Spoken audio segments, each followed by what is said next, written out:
Vanakkam UPSC warriors, welcome to the only place where economics meet mass appeal. You have entered the zone of learning through Thalaivar way. Now today's topic, monetary policy. Sounds serious, right? It is, but do not worry, we'll make it as smooth as Thalaivar flipping sunglasses. Because here we just don't read NCERTs. We decode them like Thalaivar handles villain. In slow motion with style and full marks for that. So sit back, sip your coffee and prepare to conquer the monetary policy in Thalaivar style. Alright, a quick glance at our mission briefing for today. We are covering monetary policy, and trust me, it's more exciting than it sounds. No spoilers, but there might be a few plot twists and turns along the way, just like it in any good UPSC preparation. Consistency is the key. So mark your calendars for the upcoming sessions. So let's get into the lecture. Money. Now let's talk about money. I mean, not the kind you find under the sofa cushions, but the fundamental concept that makes our money, our entire economic system go vroom. Imagine a world without money, a barter system. It's like trying to trade your UPSC notes for the plate of biryani. You need a double coincidence of wants. What if the biryani seller doesn't want your notes and you don't have what they need or what they want? It's a logistical nightmare, to be honest. Sorry, I only accept payment in rare stamps of the Maurya Empire. Good luck with that. So, money, my friends, is the ultimate problem solver. It's the jugaad of the economy. Like in the fundamental concepts, it's the lubricant of a modern economy. Like its evolution from commodity-based systems to sophisticated digital forms has significantly impacted economic activity, trade, and financial stability. Now, what are the functions like? Medium of exchange. See, it eliminates the awkward double coincidence of incidents. Eliminates the double coincidence of wants.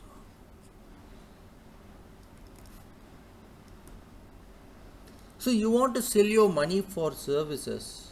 If you sell your services for money, then use that money to buy biryani as well. Simple and efficient. And also delicious biryani. Without money, we'd be still trading idlis for buying shirts. It looks awkward, right? So next one is unit of account. Have you ever tried comparing the value of a car to say 500 chickens or 10,000 mangoes? See, money gives us a common yardstick. Okay, everything has a price tag, making calculations easier than trying to figure out your optional subject syllabus. See, it puts a price tag on everything, including your dream. So, what is unit of account? Price tag on everything.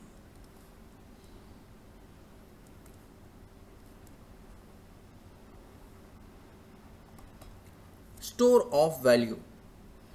You can earn money today and spend it tomorrow or next year or after you clear UPSC. It's like a time capsule for the purchasing power, unless, of course, inflation decides to play the villain and erodes its value faster than your motivation on a Monday morning. Like you save money today, tomorrow inflation eats it like a villain. So it stores the value of the money you earn. Standard of deferred payments. See, this is where loans come in. Money allows us to borrow and lend and paves way for the financial markets. Without it, how would you sign a contract for a loan? Okay. I promise to pay back 10 cows, 3 bags of wheat in 5 years. Like it sounds like a bad historical drama and not a modern economy. Like standard of deferred payments in the layman terms, we can call it EMI systems best friend is standard of deferred payments. So, in a love story, money is the friend zoned guy who always supports but never gets credit. So, this is all money about. Now, types of money from shells to cryptos, like keeps on going. From bartering bananas to crypto trading on apps, we have come a long way. Like moving on to the evolution of money, it's like the evolution of smartphones from brick phones to sleek touch phones, isn't it? So, starting from the commodity money, this is the money that has intrinsic value. Okay, it has intrinsic value. Think gold, silver, historically even salt or cattle. Imagine paying for your coaching fees with a cow. Here's Bessie, like she's good for 50,000 rupees. See the problem, try giving someone half a cow for a cup of tea. Not very practical, is it? Like, so when gold and cows were currency, yes, it was literally move money. So, but still, it has that intrinsic value which has evolved, such as gold and silver. Next one is fiat money. This is what we use today. Your rupee notes, US dollar. It's not backed by gold or anything physical. Its value comes from the government decree and our collective trust. It's like believing in Santa Claus, but for adults and with actual economic consequences. See, the government says it's money, we believe it's money, and presto, it works. So leave it, just leave that aside. Do not dig deep into that. Next one is fiduciary money. This is the money accepted based on trust. Think checks, bank drafts. See, your shopkeeper can refuse a check, right? It's not a legal tender. It's like a promise note. I trust your bank has more as the money, so I'll take this piece of paper. So it's the pinky promise of the financial world. Basically, we trust numbers more than reality. Next one's the commercial bank money. See, this is the money in your bank account, okay? The magical money that banks create when they lend. So you deposit rupees 100 to your account and the bank lends rupees 90 out of it, okay? And suddenly it becomes rupees 190 in the system. Simplistically speaking, it's like a financial illusion, okay, but very useful one to grow the economy by lending and improving the economy as well. Next one is cryptocurrency. The new kids on the block, UPI, NEFT, RTGS, that's digital money, just electronic representations of fiat money. And there is cryptocurrency, like Bitcoin, decentralized, blockchain based. It's the wild west of the finance. The RBI is even getting into the game with its e-rupee, trying to be cool like the private cryptos. But with government supervision, it's like your parents trying to use TikTok. A bit awkward, right? But you're still trying to stay relevant.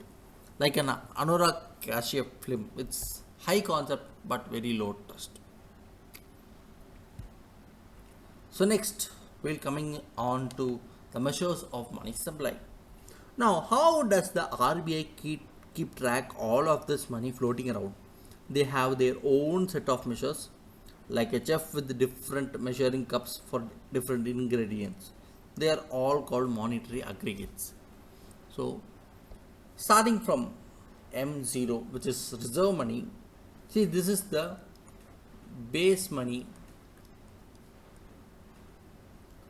the purest form. It's the cash in your pocket the cash in the bank falls.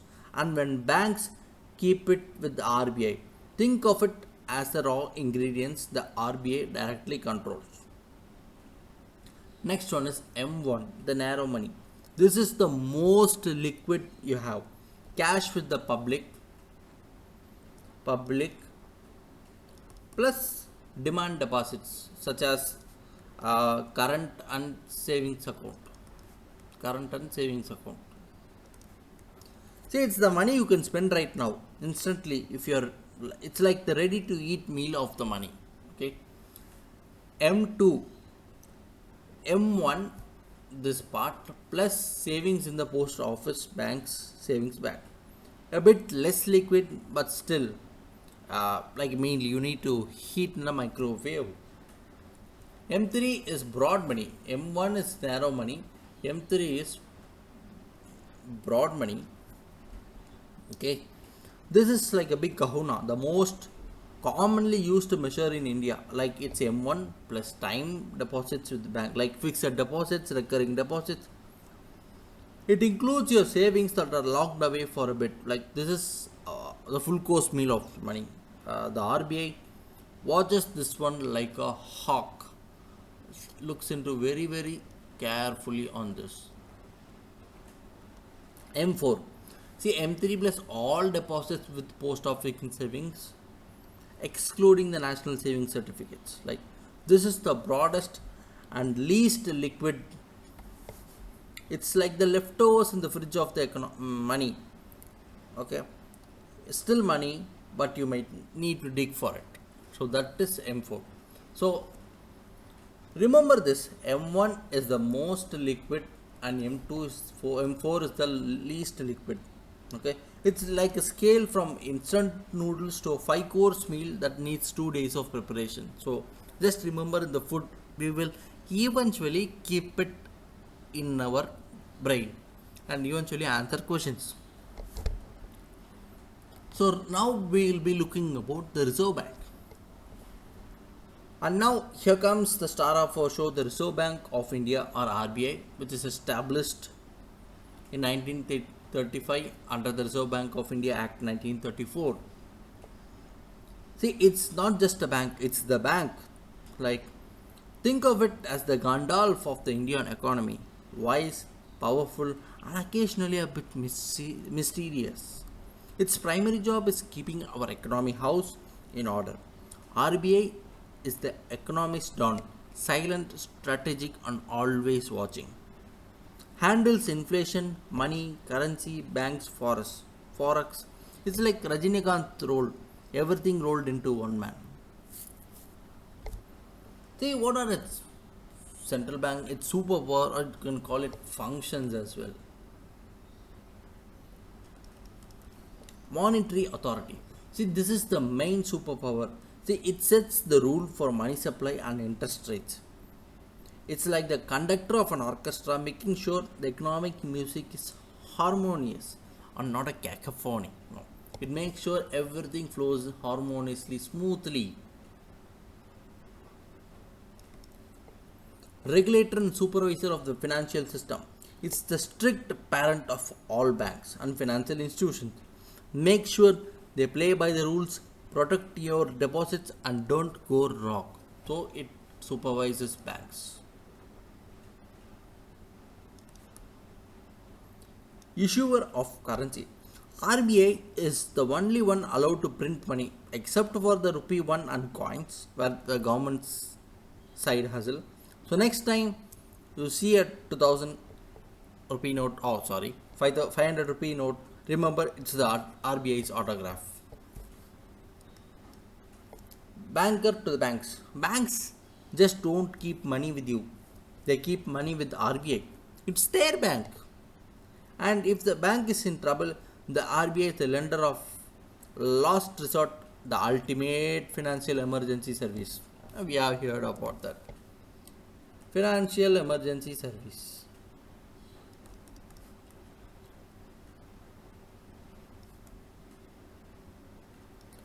Banker to the government.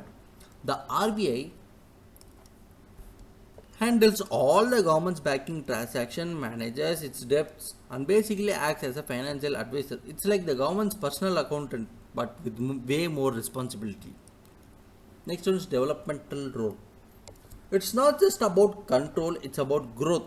Okay, the RBI promotes financial inclusion, helps develop markets, and encourages for crucial sectors. It's the economic growth coach.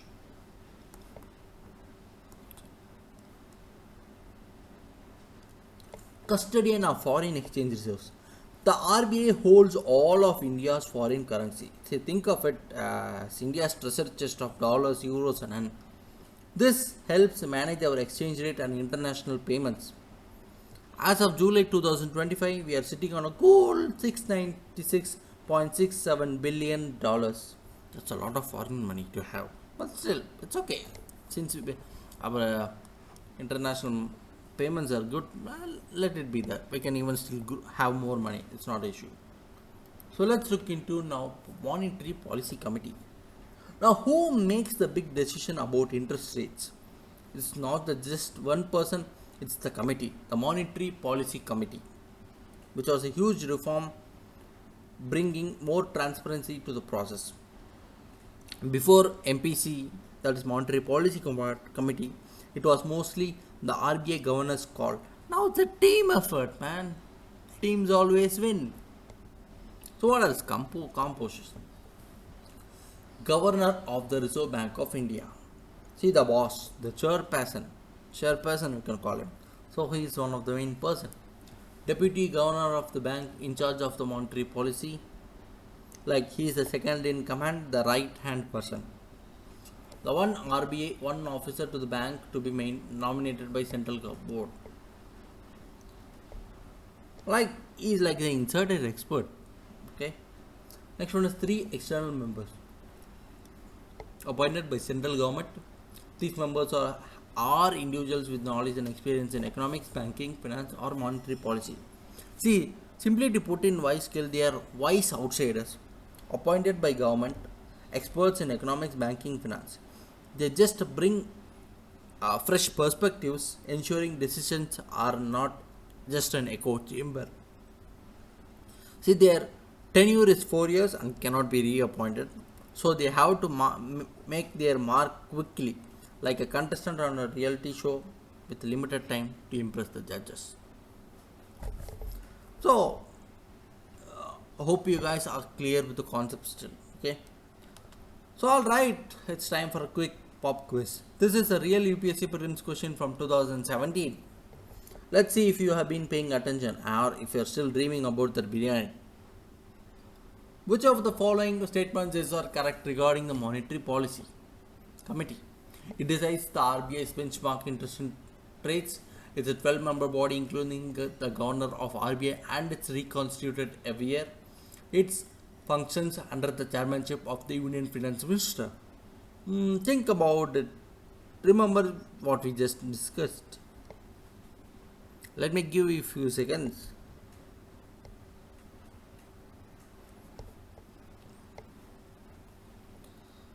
Okay, I hope you guys have thought of it. Is it 12 members?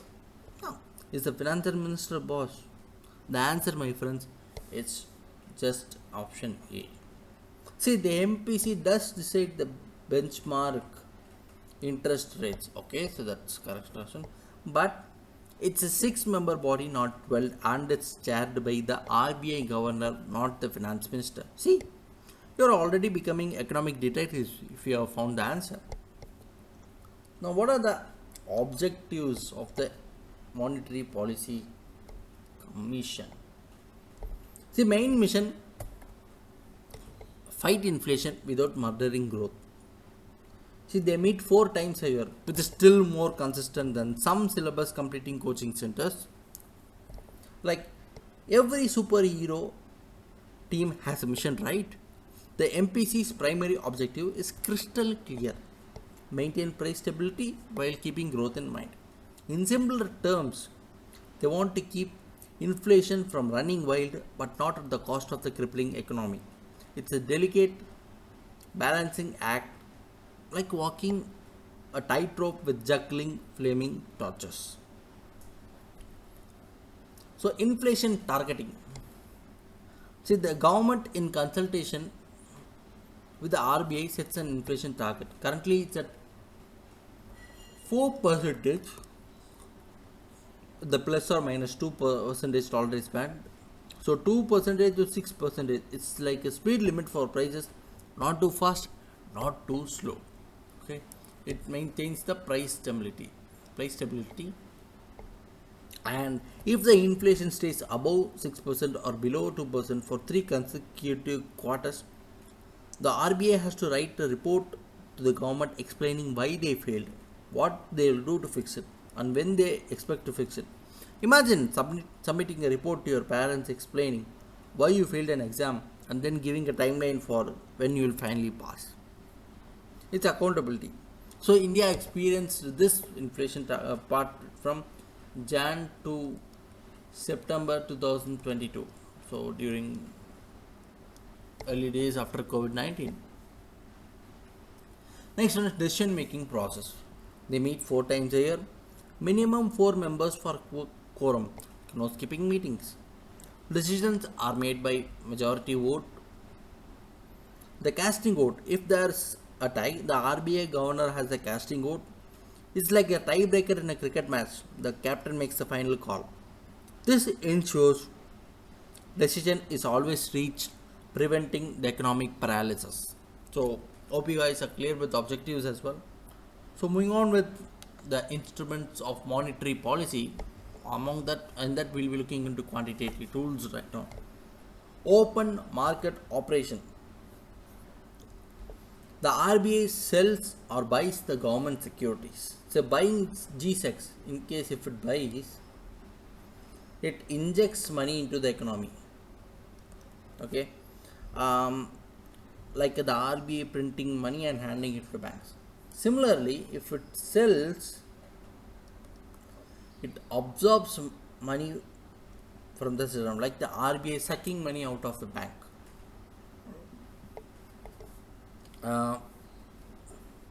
It's like, hey banks, got too much cash, park it with us.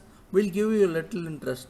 And RBI was shopping for bonds. So this is open market operation. Next one is repo rate. The rate at which commercial banks borrow short-term money from the RBI. See, RBI will be like, take loan but pay interest. Okay. This is repo rate. RBI gives money to the other banks for paying a small amount of interest. Next one is reverse repo rate. The rate at which RBI borrows from commercial banks. It's used to absorb excess liquidity.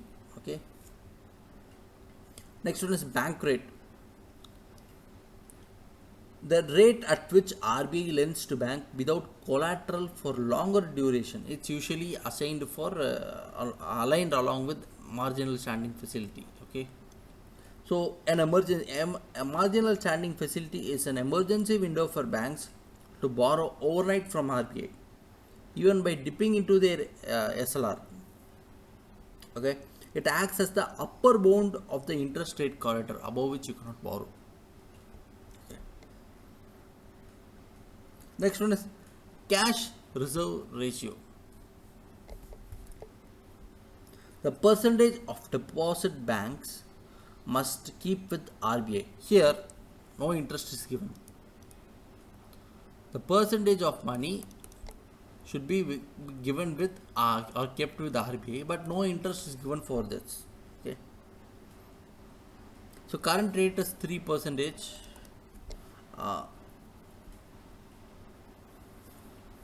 Yes. Current rate of CRR is 3% of the bank's deposit. Next one is statutory liquid ratio. The percentage of deposit banks must maintain in liquid assets. Okay, not money. Liquid assets such as cash, gold, or approved securities. Like cash reserve ratio and statutory liquid ratio are like it's like RBI's way of saying banks keep money for the emergencies, don't spend like a Diwali shopper. So that's cash reserve ratio and statutory liquid ratio. Moving on with us, we have another prelims question. This one from 2013. Let's see if you can crack it. An increase in the bank rate generally indicates that market rate of interest is likely to fall.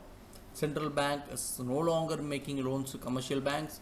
Central banks is following easy money policy, or central banks is following a tight money policy. Think about what an increased bank rate means. Does it make borrowing cheaper or costlier? If it's costlier for banks, what happens to their lending? Let me give few seconds to think of.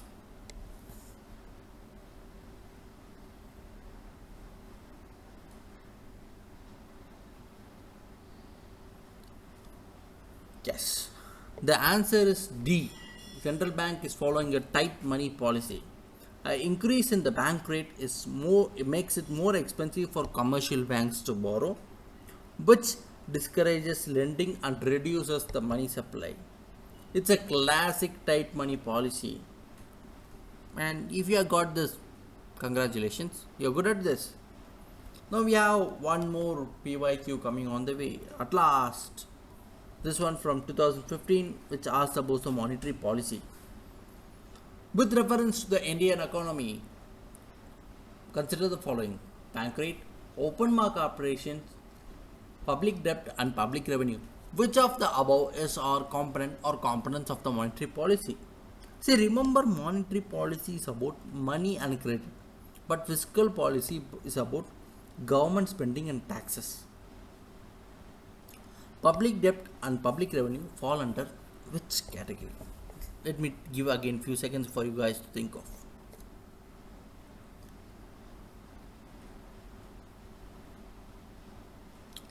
Okay, hope you guys thought of the answer. See, the correct answer is C. Bank rate and open market operations are definitely monetary policies, while public debt and public revenue are part of the fiscal policy. See the difference? Did you get it? So, if you got it, you're an economist now. So, now we'll be looking at some qualitative tools. Beyond the big guns, the RBI also has qualitative tools. These are more about influencing the direction of credit rather than just the overall volume. Think of it as the RBI's subtle persuasion techniques or sometimes direct orders. See, moral suasion.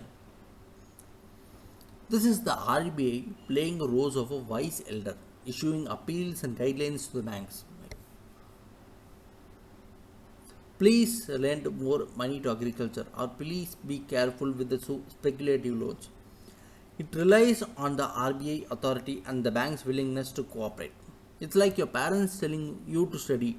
They can't force you, but their moral suasion usually works, right? Or not sometimes. See, it's like Kamala Hassan's eye stare. Okay, no action, but everyone behaves. Next one is selective credit control.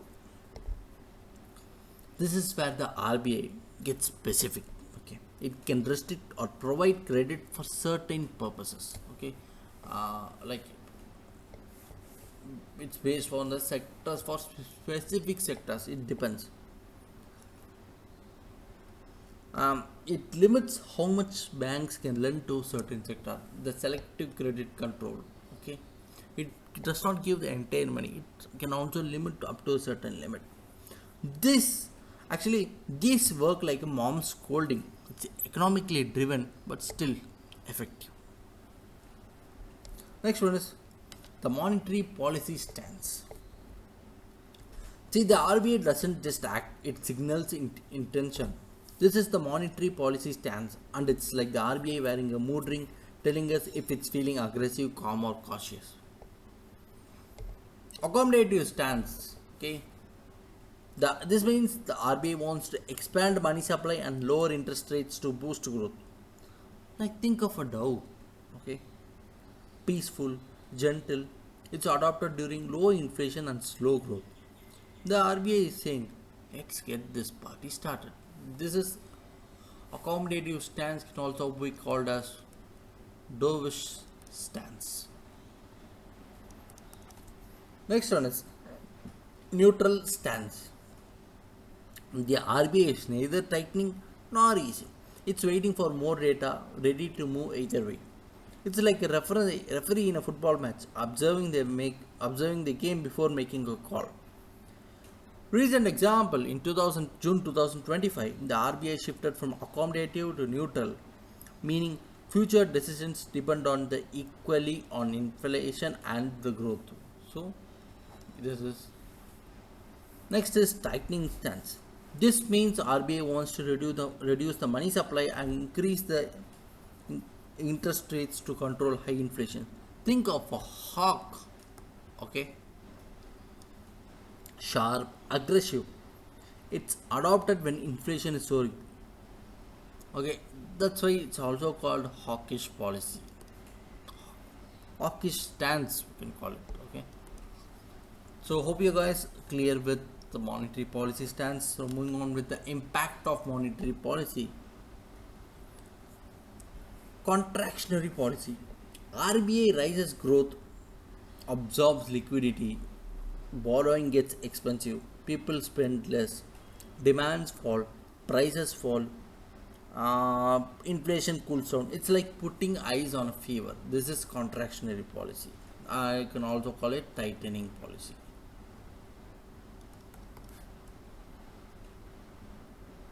Next one is expansionary. See, RBI lowers rates, injects liquidity, borrowing gets cheaper, people spend more, demand rises, prices also rise. It's like giving the economy a shot of caffeine. See, it's also it can be called as accommodative policy. So moving on with that, we're looking into one more prelims question. See, this one is tricky, asking what the RBI would not do in an expansionary monetary policy. If the RBI decides to adopt an expansionist monetary policy, which of the following it would not do? Okay, cut and optimize the statutory liquid ratio, increase the marginal standing facility rate, cut the bank rate and repo rate. Select the current answer using the code below. Remember, expansionary means making money cheaper and more abundant. Which actions here goes against this? Let me give you a few seconds to think of.